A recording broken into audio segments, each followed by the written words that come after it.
Very good. Okay, so yeah, a wealth of experience, a wealth of experience relative to the position that you're seeking now. So, what made you want to sort of translate that experience and knowledge and into a run for candidacy for the PPC, and what brought you to the PPC? Well, since I arrived in Canada, I've been always a supporter of the Conservative Party of Canada, especially under Stephen Harper's leadership. And of course, the last years of Stephen Harper wasn't good for any of us, and that's why he lost uh, his position. And now, last year we had the leadership race for the Conservative Party, and everybody like me were like cheering for Maxime Bernier, and then we got Andrew Scheer on board. Nothing bad personal against Scheer, but I think he's moving the party totally to the center, or even left center of politics. So instead of his policies and platform look like ours, which are we are very true conservative, it looks more like Trudeau's policies and platform.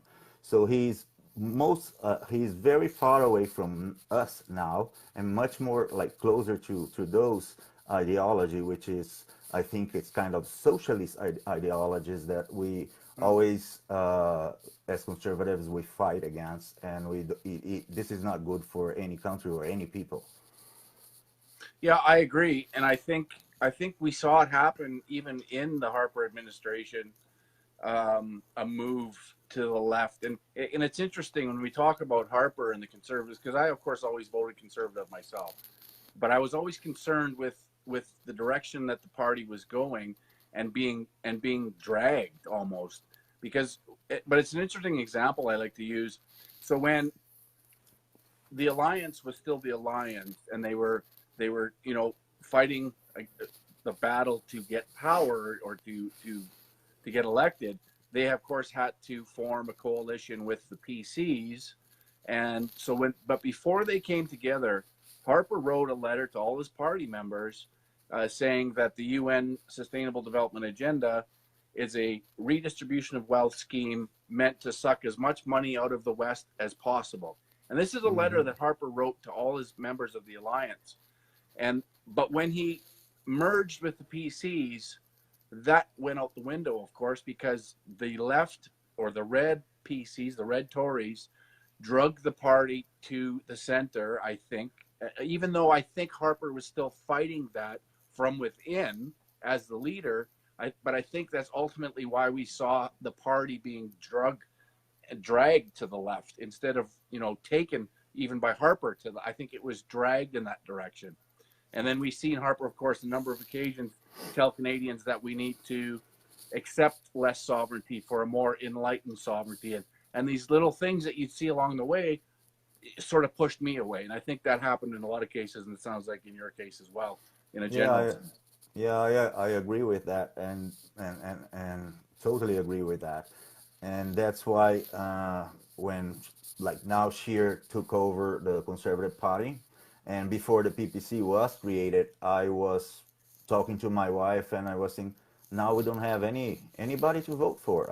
I don't want to vote for something that I don't believe, and it was only when I saw Bernier and met him and watched him speaking, and that was I watched a few videos before, of course, but and I knew Bernier, but I mean I met him personally in Saskatoon in last January, Mm. and that what I looking at him speaking and saying, this guy says exactly the same things I believe and I cheer for, and that's the way I Mm. want my country for. So, and the People's Party platform is like 100% exactly what I think and I want for my country, and that's why I joined the PPC, because I believe it, and I'll fight for it. And oh, I almost got emotional here, but that's what I believe. And about being emotional is something that you can see the tide is turning already. You can see Mm. you see lots of cars with PPC decos, and Mm. we are proud of our party. We do that, even though we are not in a bigger number than the establishment parties yet. Mm. But we see that we only our party is proud of what we're doing. You don't see conservative voters or liberal voters with that pride Mm. going with flags, and this is good. It's is really good for our party and for our people. Yeah, I agree, and it is inspiring and it is emotional, and even for like last night when I watched when I finally had time to watch the Max's speech on immigration, um, it is emotional because Hmm. for so long I have waited to hear a speech delivered like that by a leader of a federal party, and I finally heard it, and like I said, it was almost surreal because it was like, wow, it's like a dream that I'm hearing these words coming from a leader of a political party. Not only that, but a party that I'm a member of and a candidate for. So it is emotional because it does to people like yourself and myself and everyone else involved. This is a deep sense of values that are being Hmm. represented and that we're helping represent. And Yeah, it's I agree, and I watch it, and I really love it. And I am an immigrant, and there is no one better than the immigrants themselves to talk about it. And I'm 100% with his immigration platform. I remember 17 years ago when I arrived in Canada. Before I arrived, of course, it was a very complex process for selection of candidates. I was approved as a skilled immigrant, and it took us a year or a year and a half to be approved, to be selected before we could even enter the country mm, as an immigrant. And that's the same way I want for everybody. Uh, we as immigrants, legal immigrants and skilled immigrants that are here working and helping this country grow, are tired of seeing like Mr. Trudeau open our borders for everybody who claims like they are refugees and things like that. Like 99% of those people were not refugees. They stay in Canada using our tax money to pay their stay here until finally the government sees that they are not real refugees and send them back to their countries. And we exactly. waste money, we waste time on that. So we need to have like a policy to really enforce that only immigrants, like we have to focus on economic immigrants for the growth of our economy, Mm. and I agree with like decreasing the number of immigrants per year as well. I think Trudeau is going crazy, going like 300, 400,000 immigrants with no criteria or anything Mm. like that whatsoever. So we need to put the brakes on and select. I think it's more important quality than quantity. Well, yeah, and the interesting thing is that it's almost as though the establishment feels more responsibility to people who don't live in Canada than the ones that do, whether they're immigrants or not. It's like everybody is forgotten in Canada, including immigrants that have immigrated to Canada, in I agree. favor of the globalist agenda of open borders and more migration and more immigration. And so it's almost like the responsibility has shifted to people that don't even live here. And that to me, that's wrong. I think in order for us to have a healthy country, it goes both ways. We need a healthy country to have good immigration, but in order to have good immigration, we have to have a healthy country. So they Exactly. I work agree. together. You can't. They're not exclusive of each other. So if you abuse that system and let that system abuse us, then we're not going to be in a position to be good for anybody, whether immigrant I or totally otherwise. agree. I totally agree with you. As an immigrant, or I think all immigrants should be thankful to Canada to provide all the opportunities we have here. And I'm proud to observe all Canadian values, principles, and the culture. I love the Saskatchewan Rough Riders. My kids do that too. And I try to educate, to create, to raise my kids, teaching them Canadian values. And I think all immigrants, should do not exactly like me because I'm not better than anyone, Mm. but I think they should give like our country is valuable. You cannot take everything for granted. You should be part of the community you live on, and things like that. You know what I Mm. mean? Yeah, Uh, absolutely. I mean, it's something worth, like, when Trudeau says we're, a post nation state and we don't have an identity and all of these things that that almost labels people who are proud of their country as being wrong, or somehow I'm xenophobic or I'm racist or I'm any one of the other labels because I'm proud of our culture. And exactly. they're demonizing the idea of a healthy culture when Yep. Let me it's give you crazy. give let me give you my example here. I was born in Brazil. I came from Brazil. Now I am Brazilian Canadian. I was a founder member and member of the board of the Brazilian Association. Yeah. So all communities they can have their associations, and Canada welcome any associations or immigrants for any countries that are part of our agreements. But the thing is, when I'm here, I am Canadian first, and then Brazilian Canadian. This is my identity. You know what I mean? It doesn't matter if you're a Chinese No. Canadian, a Brazilian Canadian. We have to use what unites us. It's the word Canadian and the feeling Canadian first.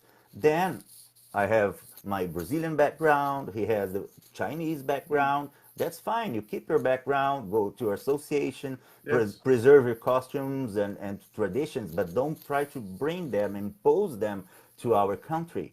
Mm. Like things like happened in Quebec a few years ago, like when I think it was a Muslim mother or father that was trying to forbid pork meat in a school. Mm. So the other kids are not allowed to eat pork because of her own children. So this is not right. If you don't want your children to eat pork, that's fine. Just don't eat the pork, but don't Right. make the other children follow your laws from your own country. Your laws from your countries, you leave behind when you leave them. Here Mm. is Canada. We have to obey Canada's law and enjoy this country as we can.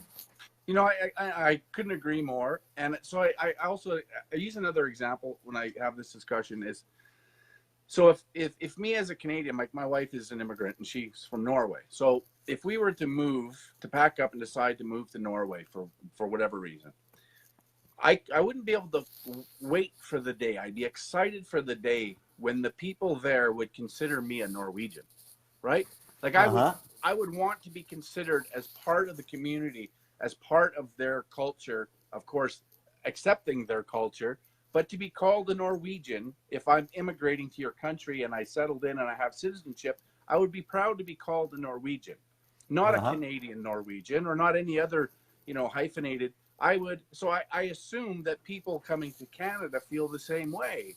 If you Yeah, want to feel for like you sure. belong to a country, you don't want to be put into a box that you're Mandarin Canadian or you're Muslim Canadian or you're Brazilian Canadian or whatever.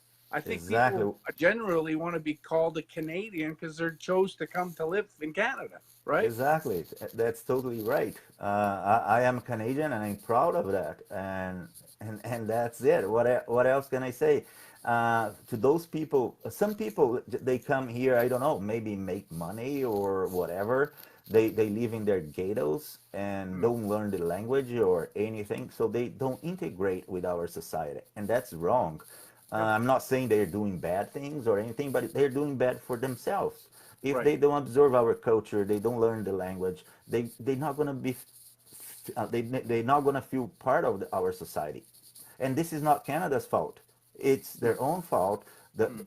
Like their mindset when they leave their countries should be, now I'm going to a new country. I'm going to become a Canadian, so I'm going to go with the Canadian way. That's the way it should be. Right, but I think a lot of the responsibility does fall to the government because when they have policies that don't foster integration, rather they foster ghettoization, where you have over Yeah, immigration, where you have too many people coming from one place or from but one culture.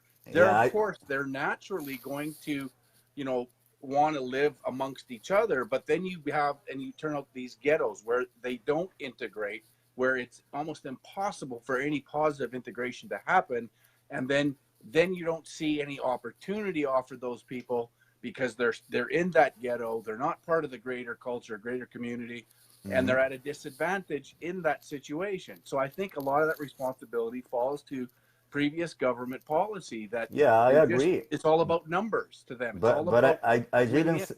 What I said was is not Canada's fault, but of Right. course but it's of course it's Canada's current and Yeah, yeah. past government's Right. fault. You know what I Yeah. mean? It's Mm. not Canada as a whole, as a country, Yeah, as right. Canadians. You know what I mean? Right. Yeah, and But that's the thing. of Yeah. course, this is our government, and that's why we are in this situation right now. Everything is wrong. Everything is upside down. Doesn't And matter that's if it's about exactly. immigration, about gender identity, or anything. It's going too far. Everybody's tired of that. Everybody. Mm. And I tell you, the silent minority are listening our message, and Mm-hmm. very soon we're gonna have a turnout on this, and I hope we're gonna do good. Well, Guto, you know as well as I do, and you talk to a lot of folks. I talk to a lot of folks, and nobody. Well, a couple of things. So when I'm talking to folks, we all generally share the same values. I very rarely run across people that are really, a long ways away from where I am as far as values. But I also see a lot of people that are tired of the establishment. They're tired of same old politics. And so when you introduce them to what we're bringing to the table, it's always a positive thing. They're always sort of like, oh, well, I had no idea, but I'm definitely going to check into this, and I'm interested in what you have to offer. And I think there's a lot of people out there that share that same view. Yes, yes, there are for sure, and a lot of conservatives. They, I mean, conservatives like people who usually vote for the Conservative Party, Mm, and maybe are thinking to still voting for the Conservative Party. That's our big challenge to yeah. show this folks. And if you are watching and you're a conservative and you're undecided what to do, I would say something to you like that. Uh, the only true conservative party in Canada is the PPC. The Conservative Party of Canada is not conservative anymore. No. I know you're gonna say that. Oh, but Maxime, it's like in the polls are too low. We're gonna split the vote, or Trudeau is gonna win, or things like that. I vote for what I want and what I believe in. I don't vote against anybody, Mm, because if you're voting against Trudeau, because you want Scheer to win. If you're voting against Trudeau, what is going to happen if Scheer's win? You're going to have a second Trudeau. There yeah. is no difference. There will be no difference. No. If you want something different, vote vote for the Green Party or vote for the PPC, because we are different and we stay true to our principles. Mm, I'm not saying that I agree with the Green Party of course. platform, but they stay true. The only parties that stay true to their platform and policies are Mm, the Green Party and the PPC Party of Canada, the mm. People's Party of Canada. Yeah. No, I agree 100%.